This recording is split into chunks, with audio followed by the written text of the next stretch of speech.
حضرت عائشہ سے پوچھا گیا رضی اللہ عنہا سے کہ رسول اللہ صلی اللہ علیہ وسلم کے اخلاق کیسے تھے، تو آپ نے کیا فرمایا؟ قرآن، یعنی چلتا پھرتا قرآن۔ اب آپ مجھے بتاؤ، قرآن پہ عمل کرنا آسان ہے؟ لوگ کہتے ہیں نا مشکل ہے۔ جس پیغمبر نے سب سے پہلے خود قرآن پہ عمل کر کے دکھایا ہو، یہ عمل خود اس پیغمبر کے نبی ہونے کی دلیل ہے کہ اپنی تعلیمات کو سب سے زیادہ خود فالو کر رہے ہیں، سب سے زیادہ خود۔ تو انہی تعلیمات میں قرآن نے چونکہ بار بار یہ بات کہی ہے کہ دنیا مسافر خانہ ہے، دنیا دل لگانے کی جگہ نہیں ہے، تو اس پر سب سے پہلے عمل کس نے کیا؟ رسول اللہ صلی اللہ علیہ وسلم نے۔ آپ نے دنیا کو ایسا مسافر خانہ سمجھ کے بتایا، دکھایا کہ آج ہمارے لیے اس بارے میں نبی کو فالو کرنا بہت مشکل، ایسا دنیا کو مسافر خانہ سمجھا۔ حضرت عمر رضی اللہ تعالی عنہ جاتے ہیں رسول اللہ صلی اللہ علیہ وسلم کے پاس، تو آپ کے جسم مبارک پر چٹائی کے نشانات، کھجور کی چھالیں ہوتی تھی، کوئی گدا نہیں، کوئی نرم بستر نہیں، اور جب گھر کا سامان دیکھا تو ایک چمڑے کا مشکیزہ پیالہ لٹکا ہوا ہے پانی پینے کے، یہ کل کائنات۔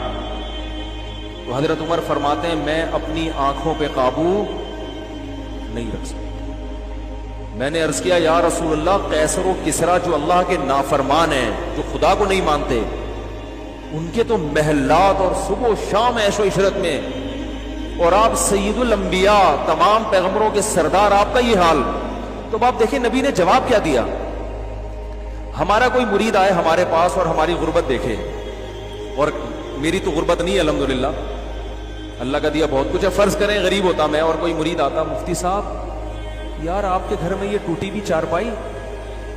آج کسی پیر کے گھر میں کوئی مرید چلا جائے نا، آپ کے گھر میں صوفہ نہیں، چٹائی پہ بیٹھیں گے،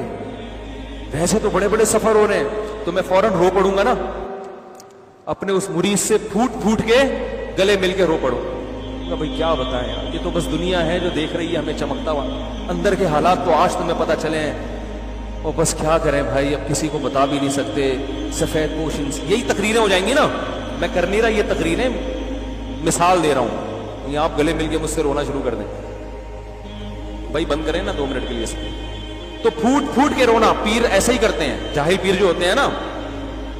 پھر بس کیا کریں، بس اب یہی ہے کہ بھائی اللہ کی طرف سے صبر کرنا چاہیے، آخر میں تقریر جھاڑوں گا کہ دنیا مسافر خانہ ہے، ایسا ہی ہوگا نا، اس کیا کریں صبر، اور آپ جیسے جب نالائق مرید ہوں گے تو پھر یہی ہوگا، بزمان حال یہ بھی کہہ رہا ہوں گا اس کو میں۔ ہمارے نبی صلی اللہ علیہ وسلم نے یہ نہیں کیا، جیسے آپ کسی کے غم میں اس کے ساتھ شرکت کریں تو اس کو بھی رونا آ جاتا ہے، بھائی کسی کا بچہ مر گیا، وہ بیچارے کو 2-3 دن کے بعد صبر آیا، آپ گئے گلے مل کے رونے لگے، تو پھر اس کو دوبارہ رونا آتا ہے نا تھوڑی دیر کے لیے۔ تو بھائی کوئی ہم ہوتے غربت میں پڑے ہوئے ہوتے، صبر کر کے بیٹھے ہوئے ہوتے، کوئی مرید آ کے روتا تو آنسو بہاتا، یار آپ کی یہ حالت، تو 4 آنسو ہمارے بھی اس موقع پہ نکل جاتے، اپنا غم یاد آ جاتا نا۔ نبی صلی اللہ علیہ وسلم کو یہ نہیں کہ آپ کی بھی آنکھوں سے آنسو ٹپکنا شروع ہوتا کہ عمر تم نے میرا غم یاد دلا دیا، واقعی میں اس غربت میں، نا نا نا نا نا نا۔ آپ صلی اللہ علیہ وسلم نے حضرت عمر سے فرمایا تو اتنا عقل مند ہو کے ایسی باتیں کر رہا ہے، تجھ سے یہ توقع نہیں تھی، تجھے کیا ہو گیا؟ بجائے غمزدہ ہونے کے آپ صلی اللہ علیہ وسلم حضرت عمر سے کہہ رہے تم جیسا عقل مند ایسے کر رہے ہیں، تمہیں کیا ہو گیا؟ کیا تمہیں پتہ نہیں ہے ہمارے لیے آخرت اور ان کے لیے دنیا؟ تو یہ تو اللہ نے جتنا ہمیں دے دیا یہ بھی بہت ہے،